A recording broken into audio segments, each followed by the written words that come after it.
Hi guys, how's it going? This is BanditStephanie or Stephanie. Let's see, today is Tuesday, January 10th, 2017, so Happy New Year to everybody. I guess I've been away for a little while. The last update I did, I believe I was still pregnant with my son, who's now almost 6 months old, so that's hard to believe.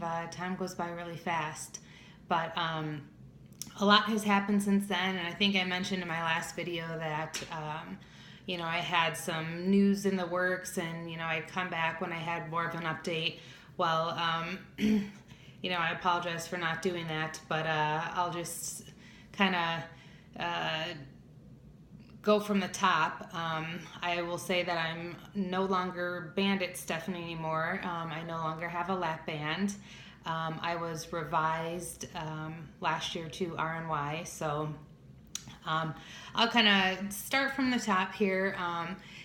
For anybody who's new to my channel or it's been a while, I was a lap band patient, and I was banded in March 15th, 2011. Along the way, I had a lap band slip that required emergency surgery. I had 2 plastic surgeries. I had a breast lift and brachioplasty arm lift, as well as a lower body lift 360. I had lost a total of about 150, 160 pounds for my highest weight of 313.6 pounds, and was able to maintain about 165 pounds once my body kind of settled. 165 was about where I was maintaining, but then I quit smoking in December of 2014. I put on about 10 pounds, so my new normal was about 175, which was fine with me. I was still working out, I was eating healthy, things were going good. Then I got married, we got pregnant, and over the course of my pregnancy, I gained 33 pounds. I saw my lap band surgeon 3 times within that 9 months, where he unfilled my lap band a little bit at a time. And I had developed really bad acid reflux and heartburn. Now, a lot of that was probably pregnancy induced. But the thing I noticed after I gave birth was it just didn't go away. I went to see my lap band surgeon, got a fill, back to a little restriction, not a ton, but still had bad acid reflux and had pretty much heartburn all the time.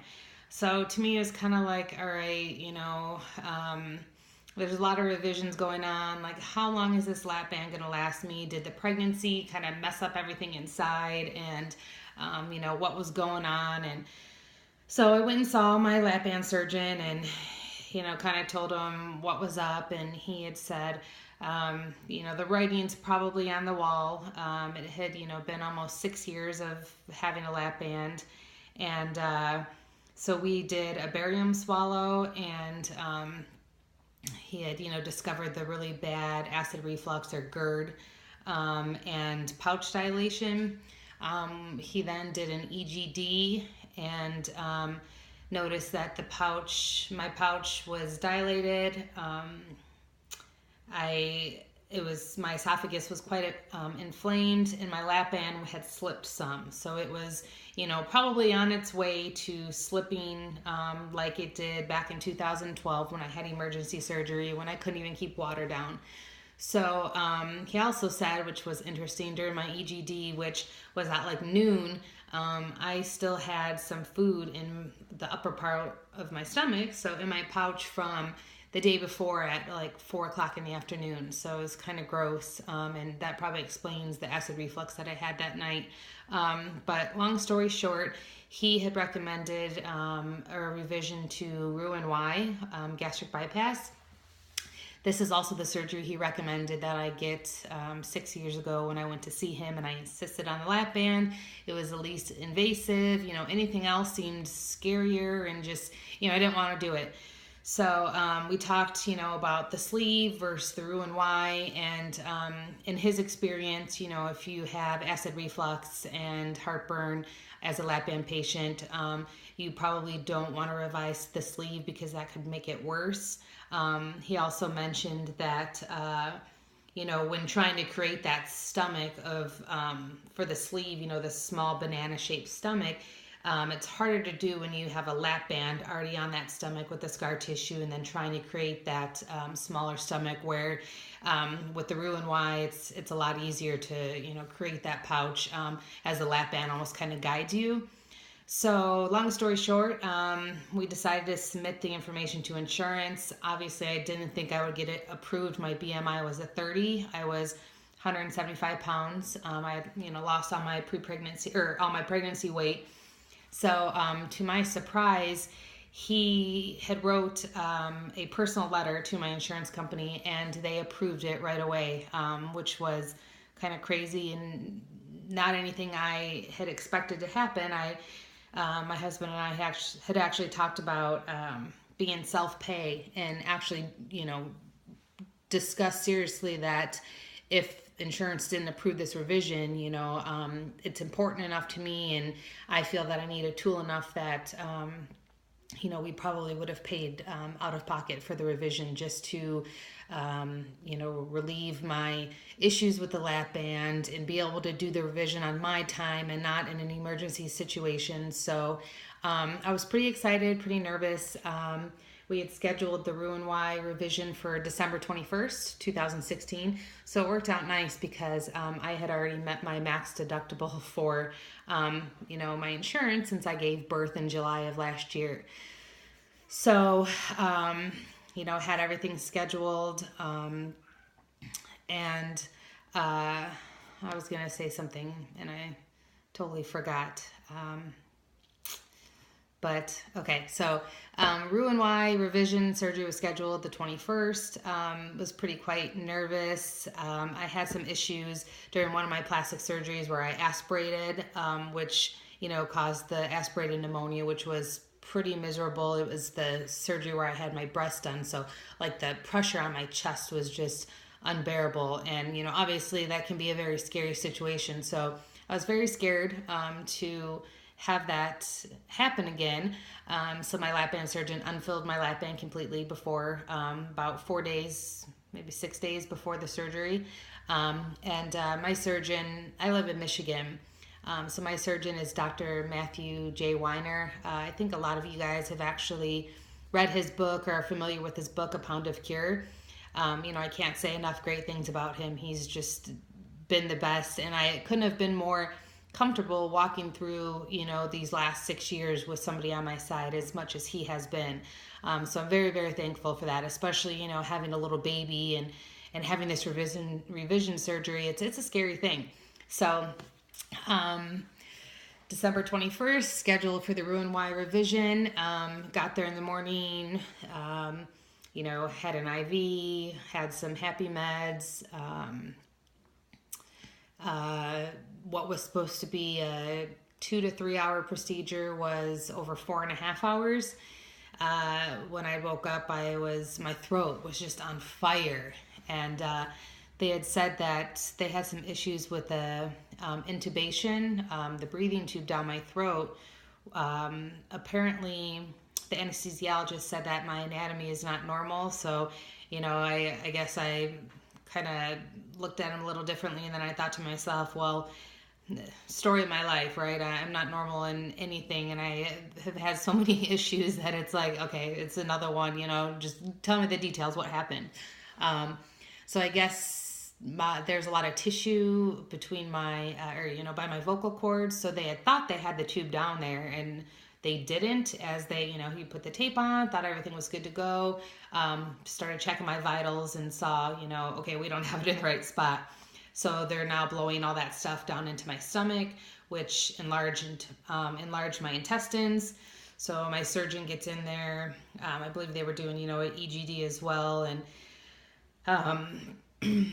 looking around, and he said that my intestines were so large that he couldn't even see anything else, and that he was this close to having to cancel the surgery, but he knew how devastated I would be if I woke up and, nothing had happened.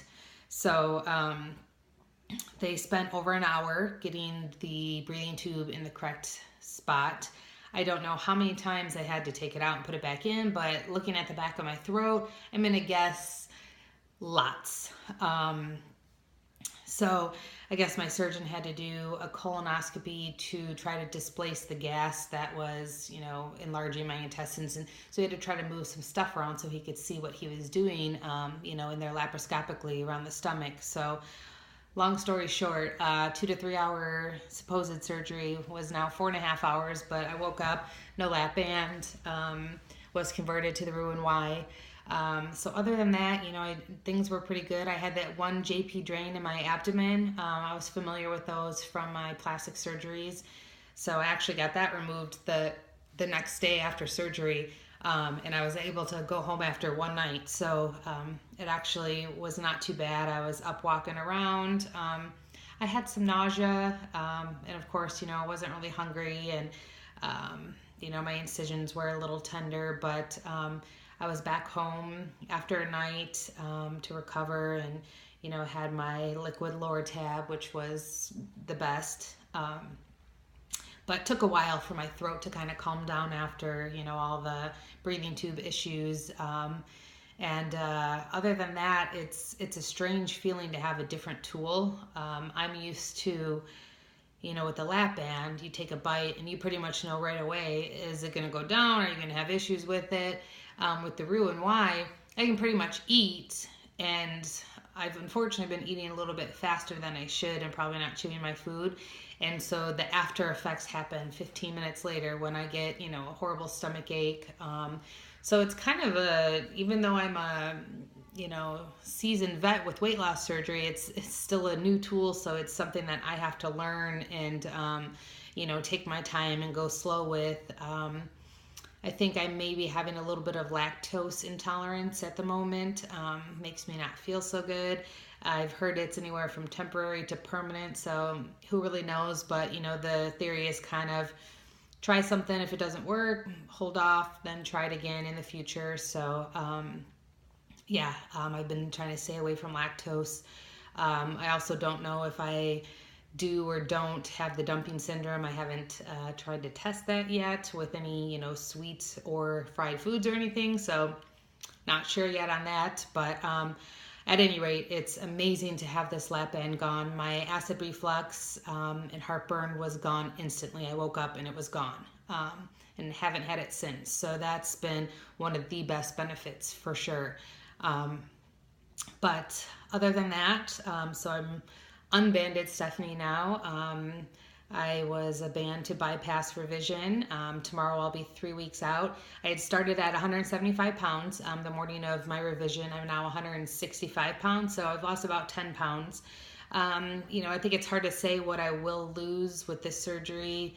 My surgeon, I think, maybe guessed I may wind up around 140 pounds.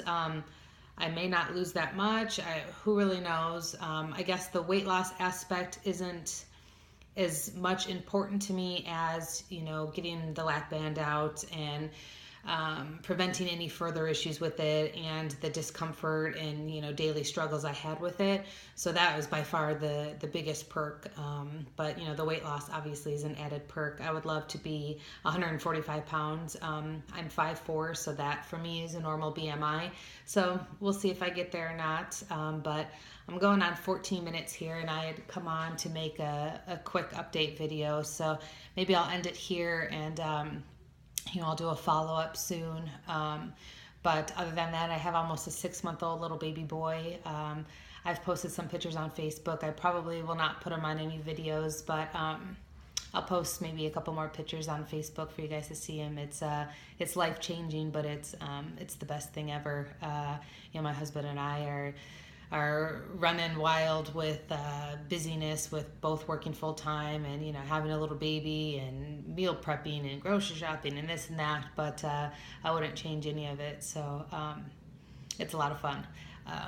But On that note, thank you guys for watching. And if you guys have any questions about my revision, or I'm sure I'm missing something, so I'll come back, and follow up. But let me know if you have any questions. And thank you guys for watching, and I'll talk to you guys soon. Take care. Bye.